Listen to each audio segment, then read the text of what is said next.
E aí, povo desunido? Vamos ter fé, né? Ó, a gente parou na aula passada em parecer. E você se desorientou com a história do parecer. Então, eu vou lhe mostrar aqui o ponto de vista da Maria Silvia Zanella de Pietro. Pra você entender. Me tira da tela, Eduardo. Presta atenção aqui, povo. Ó. A gente tem, segundo a de Pietro, 2 tipos de parecer. Parecer é um laudo técnico, né? Que você já sabe que é dado aí por um especialista. O parecer, segundo a de Pietro, pode ser facultativo. Aí esse daqui ainda não aparece na lei, né? E ele pode ser obrigatório.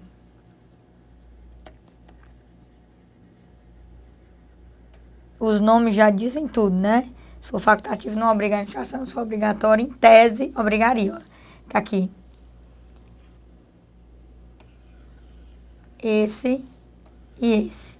Então, eu tenho parecer obrigatório e não vinculante. É obrigatório, mas não vincula, né? E obrigatório e vinculante. O facultativo eu não vou explicar porque não precisa, né? Se o parecer é facultativo, a autoridade pede, mas, obviamente, não obriga. Agora, o obrigatório e não vinculante, ou vinculante, funciona dessa forma. Presta atenção. Ele diz assim, se um parecer obrigatório e vinculante deixar de ser emitido no prazo fixado, o processo não terá seguimento. Então, o que é que acontece? O parecer obrigatório e vinculante, ele para o processo.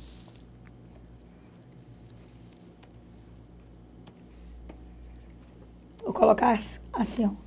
Se não for emitido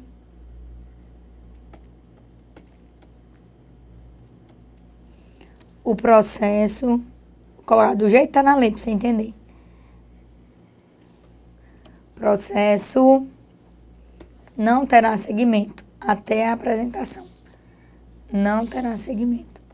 Tá? A autoridade não pode continuar com o processo se o parecer não foi emitido. Tá certo? Essa é a linha de raciocínio do parecer obrigatório e vinculante. Agora eu tenho um parecer obrigatório e não vinculante. Aí ele diz, se o parecer obrigatório e não vinculante deixar de ser emitido no prazo fixado, o processo poderá ter seguimento e ser decidido com a sua dispensa. Então, a administração espera o prazo, que aí o prazo é de 15 dias, não vamos já ver. E se após o prazo não for emitido, vixe, não vai dar, né, meu povo? Deixa eu ajeitar logo. Opa! Acredito não que eu fiz isso. Ah, tá. Espera o prazo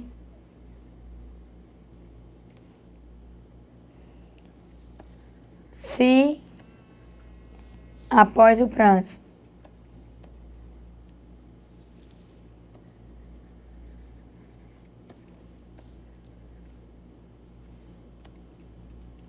a pessoa está totalmente desorientada.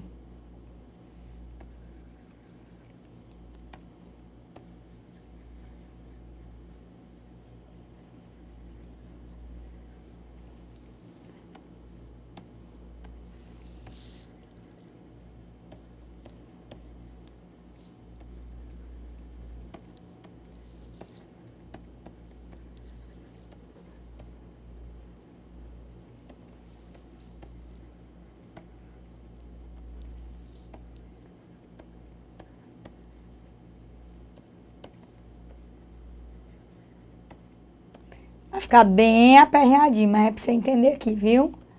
Se desoriente não. Ó, presta atenção aqui. Me coloque simultâneo. O parecer pode ser facultativo ou obrigatório, você já sabe disso. Se ele for obrigatório, ele pode ser obrigatório e não vinculante, quer dizer, não vincula, obrigatório e vinculante. Se ele for obrigatório e não vinculante, a administração espera o prazo que tem que ser dado parecer, e se ele não for emitido após o prazo, o processo tem seguimento, sem o parecer. Aí, obviamente, a administração vai apurar, né, a responsabilidade de quem só omitiu. Agora, se o parecer for obrigatório e vinculante, se ele não for emitido, o processo não vai ter seguimento até isso acontecer. Entendeu agora? Se desorientou não, né? Tenha fé, se desoriente não. Então, a gente está aqui na análise da instrução. Agora, a gente vai analisar o relatório. Presta atenção. Houve toda a instrução, agora o relatório. O que é o relatório? É peça informativa, opinativa, que informa a autoridade competente para decidir tudo o que ocorreu no processo e opina, apenas uma opinião, por uma decisão. Não é vinculativo, podendo a autoridade divergir de suas conclusões. Isso aqui é extremamente importante. A autoridade competente não está amarrada ao relatório. Tá certo? Pronto. Tenho toda a fase de instauração, de instrução, relatório. Agora eu tenho a fase de decisão. A administração vai decidir. Então, o que é que eu trago aqui para você entender? A administração tem o dever de explicitamente emitir decisão nos processos administrativos e sobre solicitações ou reclamações em matéria de sua competência. Então, é um dever da administração. Concluída a instrução de processo administrativo, a administração tem um prazo de até 30 dias para decidir, salvo prorrogação por igual período expressamente motivado. Tia Lide, pelo amor de Deus. É muito prazo nessa lei, mas eu vou já lhe dar um bizuzinho aqui, eu vou lhe dar uma tabelinha que foi feita pelo meu ex-aluno e amigo Itamar, que hoje é do TRT de São Paulo, era meu aluno aqui no Ceará, passou num monte de TRT de Goiás, TRT de São Paulo, TRT de Campinas, e está no TRT de São Paulo. Na época, ele estudando, ele fez a tabelinha, e aí ele gentilmente me cedeu e eu uso em todas as aulas. Então, também vou mostrar essa tabela para você, tá bom? Aí, ó, aqui a gente tem o artigo 48 e o artigo 49, que fala exatamente dessa decisão. A administração tem o dever de explicitamente emitir decisão nos processos administrativos e sobre solicitações ou reclamações em matéria de sua competência. Artigo 49. Concluída a instrução de processo administrativo, a administração tem um prazo de até 30 dias para decidir, salvo prorrogação por igual período expressamente motivada. Pronto. Aí a gente agora vai trabalhar com a desistência dentro do processo e outros casos de extinção do processo, tá certo? Então, o que é que eu tenho aqui? Primeira característica. O interessado poderá, mediante manifestação escrita, desistir total ou parcialmente do pedido formulado, ou ainda renunciar a direitos disponíveis. Presta atenção, ele só pode renunciar a direitos disponíveis, viu? Havendo vários interessados, a desistência ou renúncia atinge somente quem a tenha formulado, não atinge os outros. A desistência ou renúncia do interessado, conforme o caso, não prejudica o prosseguimento do processo, se a administração considerar que o interesse público assim existe. Por que, tia Lide? Porque aqui você tem que entender que a administração pode agir de ofício ou provocada, tá certo? O órgão competente poderá declarar extinto o processo quando exaurida sua finalidade ou o objeto da decisão se tornar impossível, inútil ou prejudicado por fato superveniente. Então, o órgão competente ele pode declarar a extinção do processo, né? Resolveu tudo, exauriu a finalidade, ou se tornou impossível, ou inútil, ou prejudicado o objeto do processo por fato superveniente, extingue o processo. Tranquilo até aqui, né? Vamos caminhar. A gente está no artigo 51 e no artigo 52. Aí, ó, o processo aqui que a gente está estudando, ele traz uma linha de raciocínio que já era usada lá no Supremo Tribunal Federal, que é a história da autotutela. Então, a gente vai analisar aqui a ideia de autotutela, que é a capacidade que a administração tem de anular seus próprios atos ou revogá-los por motivo de oportunidade e conveniência. E também a gente vai estudar o Instituto da Convalidação, embora a gente já tenha estudado lá em atos administrativos. Mas eu vou mostrar de novo aqui para vocês, tá bom? Convalidar é sanar um defeito do ato. Então, preste atenção aqui.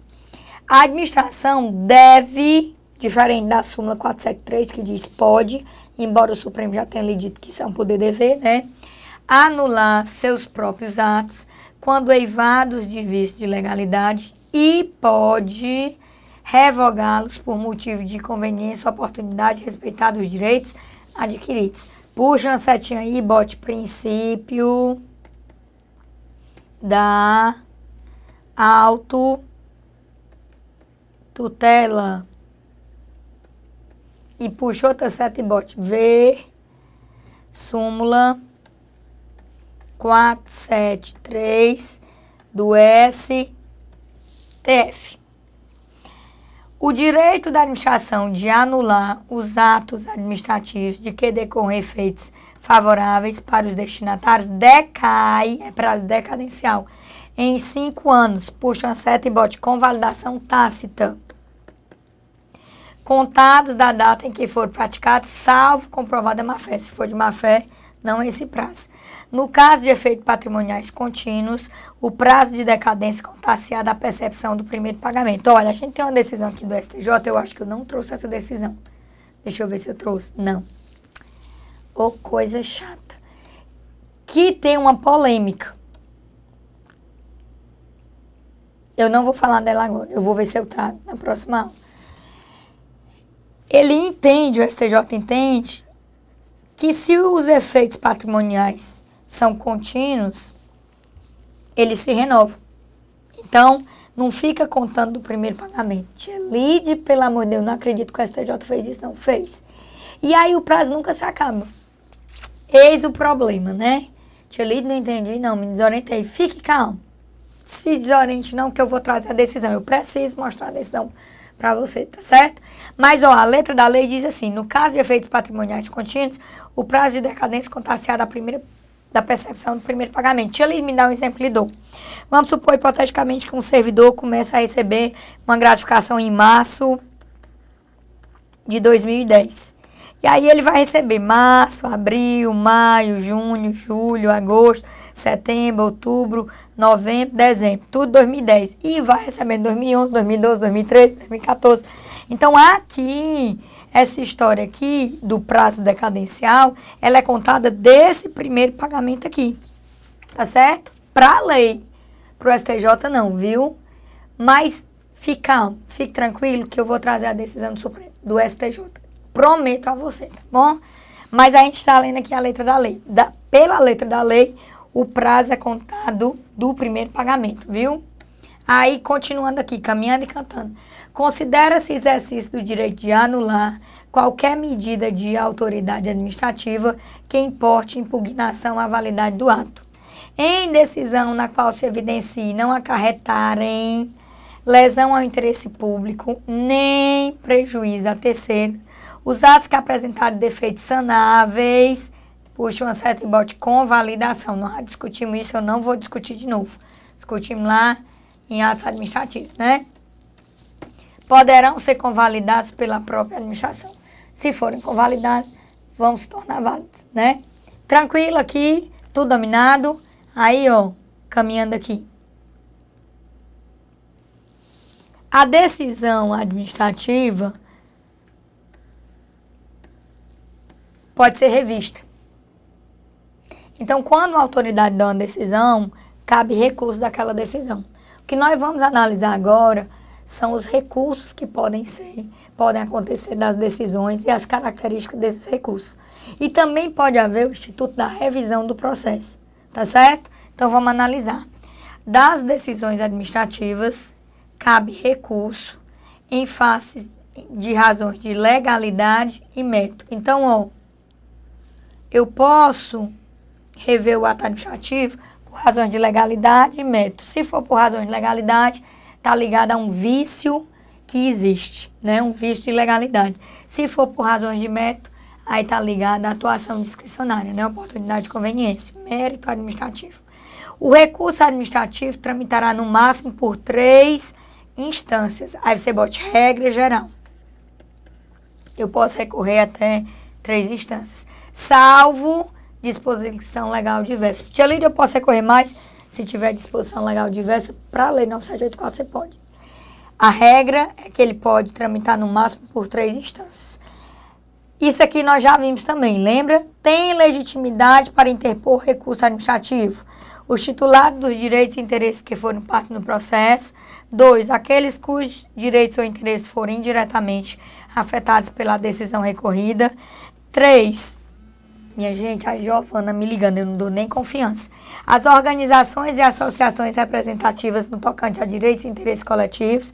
4. Os cidadãos ou associações quanto a direitos ou interesses difusos. Então, preste atenção aqui. Eu vou mentir da tela, Eduardo. Eu vou voltar aqui para lhe mostrar. Ah, eu tô com material limpo, é? Acredito não.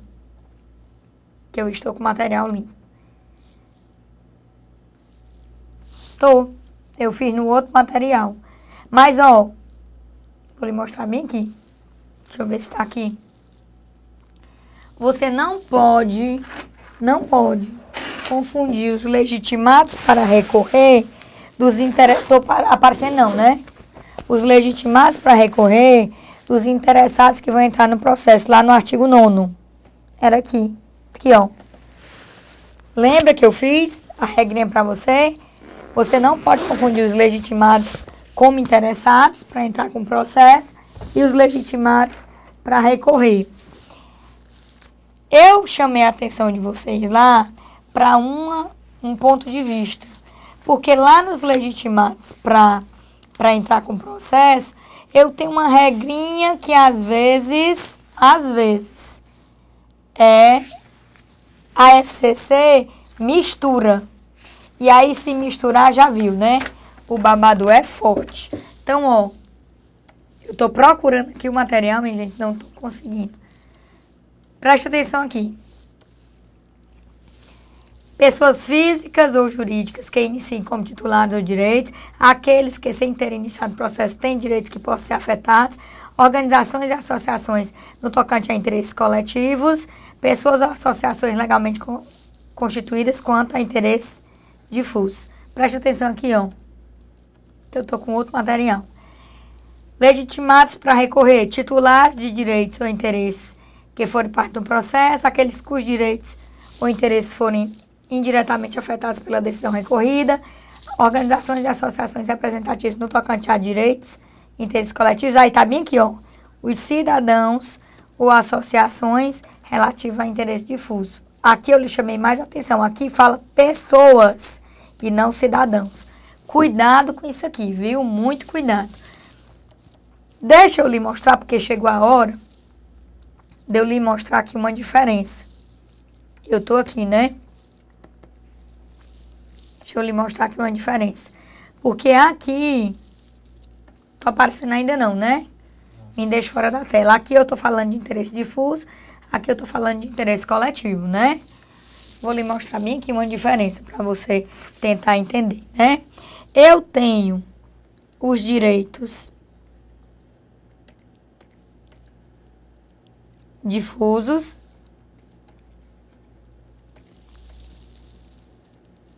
e eu tenho os direitos coletivos. Isso não é matéria minha não, mas infelizmente eu tenho que entrar. Eu não vou me aprofundar aqui não, vou só colocar aqui de forma superficial.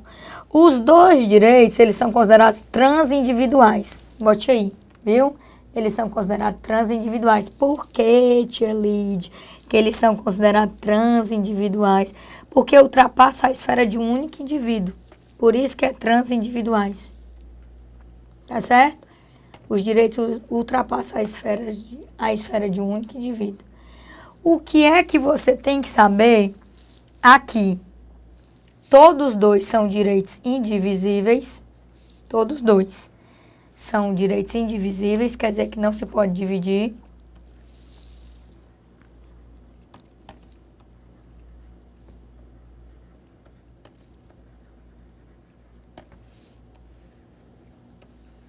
Isso aqui eles são iguais, né? Direitos indivisíveis.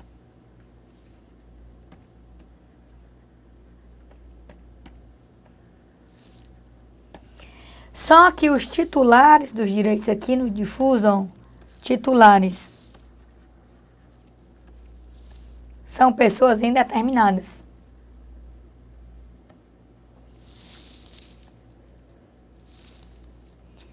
indeterminadas. Aqui, os titulares são pessoas integrantes de um determinado grupo, categoria ou classe. Titulares. Vixe, Maria, que esse ovo ficou horrível.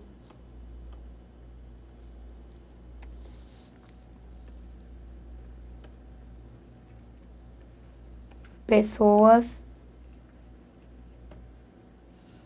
de um determinado grupo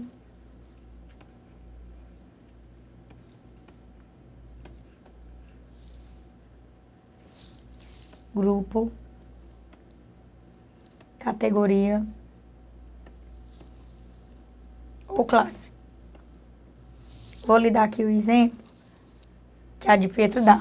Que, por exemplo, aqui, no direito difuso, meio ambiente. Ou exemplo batido de armaria demais, né? Todo mundo tem direito ao meio ambiente. Então, é um direito indivisível e é para todo mundo. São pessoas indeterminadas. Agora, um exemplo aqui. Alunos de uma determinada faculdade que podem reclamar porque não receberam a educação que deveriam receber. Ou então, algum problema na faculdade. Bote aí, alunos. A gente teve até um problema agora, né? Problema numa faculdade no Rio de Janeiro. Não lembro qual é o nome da faculdade. Acho que é. Uma não, foram duas, né? Alunos, bote aí, de uma determinada faculdade. Acabei aqui. Tia Lide se desorientou, porque a letra é grande demais. De uma determinada faculdade. Aí é um grupo determinado, né?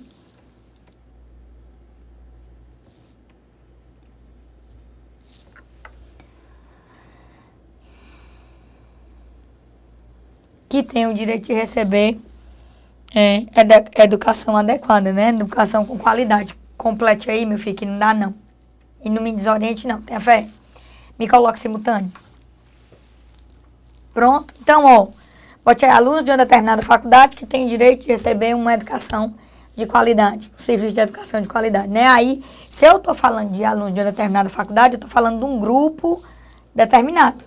É um direito indivisível, mas é um grupo determinado. Aqui são pessoas indeterminadas. Então, quando eu tenho pessoas indeterminadas, eu tenho direito difuso. Quando eu tenho pessoas, um grupo determinado, uma classe, uma categoria determinada, eu tenho direitos coletivos, tá bom? Tranquilo? Tudo dominado? Então, ó, ele diz assim, quem pode recorrer? De novo, titulares de direitos e interesses que forem parte do processo, aquele cujos direitos ou interesses forem indiretamente afetados pela decisão recorrida, as organizações e associações representativas no tocante a direitos e interesses coletivos, quer dizer, de um grupo, de uma determinada categoria, né? Cidadãos ou associações contra direitos ou interesses difusos, pessoas indeterminadas.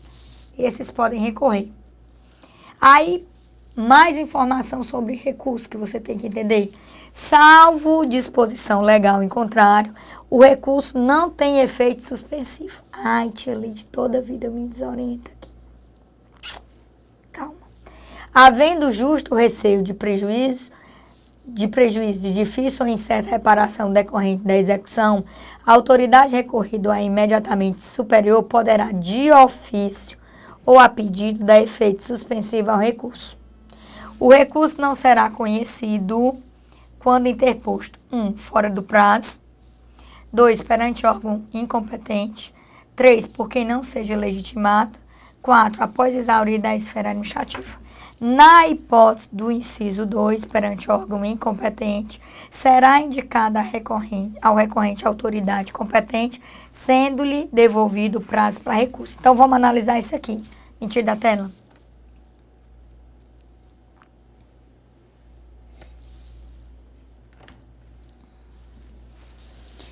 Primeira coisa que a gente vai analisar: os efeitos do recurso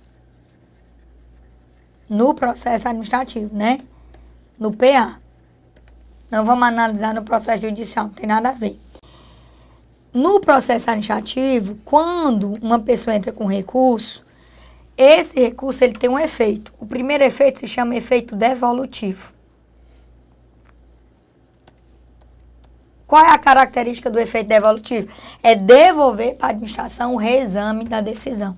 Então, toda vida que se entra com recurso na administração, eu tenho o primeiro efeito desse recurso, que eu estou simultâneo, eu pedi para sair, eu estou muito desorientada, né? Me bote, porque eu fico falando e o povo não fica me vendo, aí o povo fica surtado, desorientado, pior do que eu. Tô agora, tenha fé, viu, meu povo? Então, ó, quando eu tenho o recurso no processo administrativo, eu tenho o primeiro efeito, que é o efeito devolutivo. Então, essa é a regra geral. Devolve-se para a administração o reexame da decisão, tá certo? Agora, e o efeito suspensivo? O que é o efeito suspensivo? Quando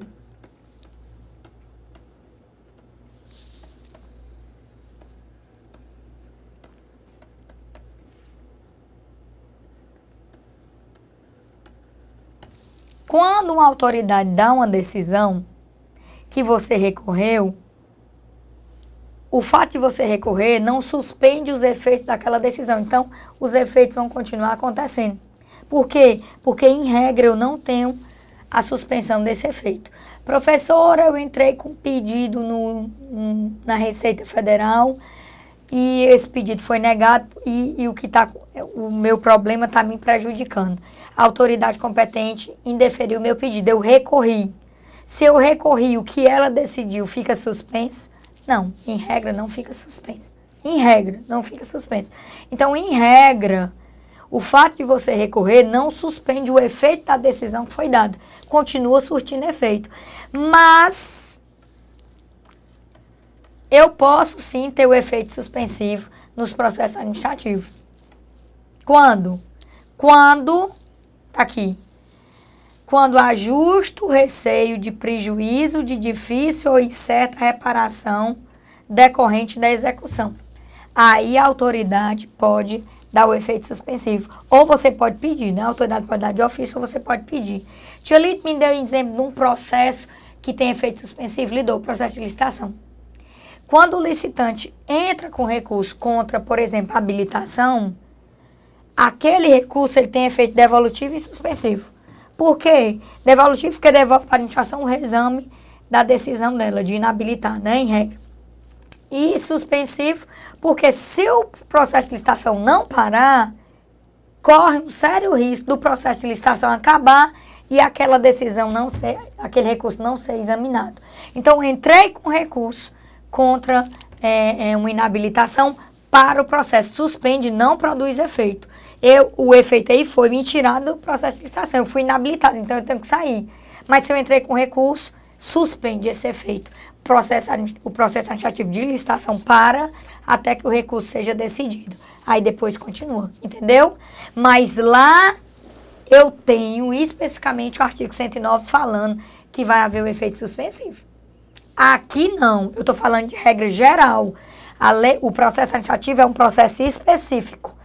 Aqui é regra geral. A lei do processo administrativo diz que, em regra, não tem efeito suspensivo. A não ser que eu tenha justo receio de prejuízo de difícil ou incerta reparação. Aí sim eu vou ter o efeito. Tia Lito, pelo amor de Deus, me desorientei. Não, você não se desorientou não. Você vai se desorientar bem aqui, ó. Quando é que o recurso não é conhecido? O que é isso? Nem confiança para você. Na próxima aula eu lhe explico. Um grande abraço, fé em Deus e boa sorte na sua caminhada.